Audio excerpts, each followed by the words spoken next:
There we go, the wait wasn't as long this time, was it? We're now at episode 55.5, getting close to the end of the series. What games did we have in episode 55? Can I even remember back that far? Of course I can. We had Illusion of Time, or Gaia, or whatever you want to call it. Coming up later in episode 56, it's Earthbound, which, incidentally, I've been playing a bit lately on my Wii U. Hooray for finally releasing the game in PAL regions. But what did I miss in here? Wait. Before we go any further, I have a bit of a confession. The first game this week is Shinobi III. This game was actually released a lot earlier than these other games, like 2 years earlier. It really should have been included around episode 32, but I forgot to play it. So I'm making up for it now. Better late than never, right? So, it's ninjas and anthropomorphic mice. Bring it on. Shinobi 3 was suggested by Werook for addition to the series. Thanks, buddy. So the main character in Shinobi 3 is a guy called Joe Musashi, and in case you couldn't figure it out, this guy is a ninja. I love the balls of this guy. Ninjas are like secret assassins who hide in the shadows. This one wears white and bright red. Good on you, mate. You just like to make a statement, don't you? It's like, I'm so badass I don't need to hide in the shadows. Come and get me. I'll make you explode. How funny is it that all these enemy ninjas explode? I guess that kind of thing just made sense back in the 90s. We didn't need realistic blood splattering everywhere. People just exploded, and that's the way things were. Ah, old school gaming. It's immediately apparent that this is a great looking Mega Drive game. It's got nice big sprites, including some huge bosses, and it all moves along at a swift pace without any sign of slowdown. There's not much variety in the enemies that Joe faces, but that's forgivable in a game like this. I actually found most of the enemies pretty disposable. I was playing on easy mode though. That was hard enough for me. Even though the game is completely left to right linear with even less space to move than, say, Turtles in Time or Final Fight, Joe has a good mixture of moves at his disposal to help get rid of all the evil, explodable baddies. I found the ninja kick to be very effective. Or he's got the good old-fashioned shuriken for distance attacks. And he can also double jump, but that's tricky to pull off, and you need to have really good timing to get it right.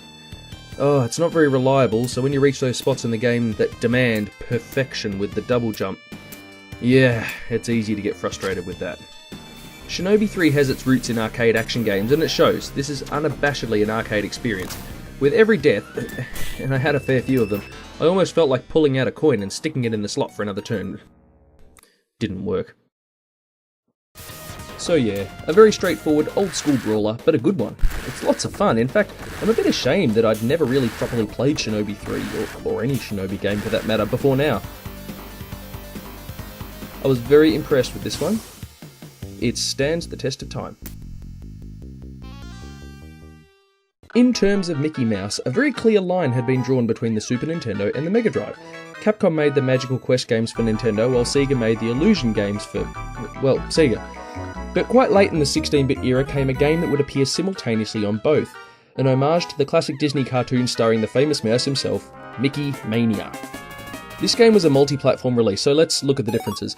On face value, they were pretty much the same. The graphics were identical, no matter what version you bought. The Super Nintendo had better quality music than the Mega Drive, no surprises there. You would have to be crazy to play the Nintendo version though, because for some unbelievably insane reason, this version has loading times. Every time you enter a new screen, loading. Every time you die, loading. On a cartridge. Unbelievable and unacceptable. Perhaps for some people this wouldn't be a deal breaker, but I certainly wouldn't put up with it. Mickey Mania was clearly created as a Mega Drive game, and it's a pretty good port to the Super Nintendo, except for this terrible edition. There was also a Mega CD version that had even better music and more sampled speech, but, you know, who owned a Mega CD? And there was also a PlayStation remake, and from what I've heard, that version was even tougher by quite a lot, which is saying something. I mean, why Disney would want to make a Mickey Mouse game really difficult is well beyond me. Games like this might teach children to swear. Would Uncle Walter approve of that? So have a look at these graphics. They're really great. Never before in a video game had Mickey Mouse looked so animated or expressive. The levels look like you're actually watching a cartoon. The backgrounds do come across looking a little flat, but that's forgivable because the animation's so good you don't notice the background so much.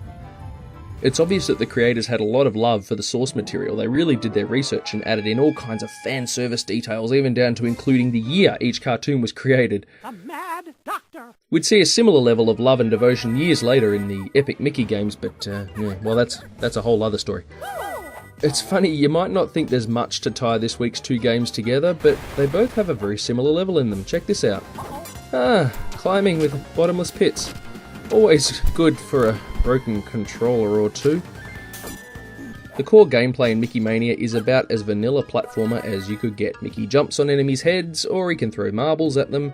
There's really nothing that we haven't seen many times before. Having said that, it all gels together pretty nicely.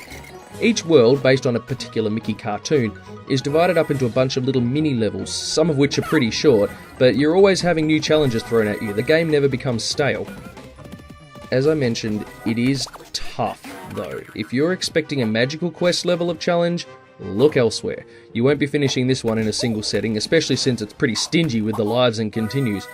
And once you run out of continues, that's game over, man. Back to the beginning. Thankfully, there's a level select code. Phew, couldn't have played half the game without it. In its defense, the game is fairly short, so I suppose they thought by making it frustratingly hard, the kiddies will keep playing. In hindsight, I reckon it's more important to make the experience fun and rewarding.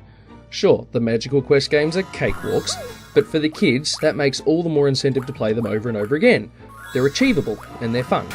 Mickey Mania is fun, but I don't think it's at all achievable for kids. Or adults. I did enjoy it though.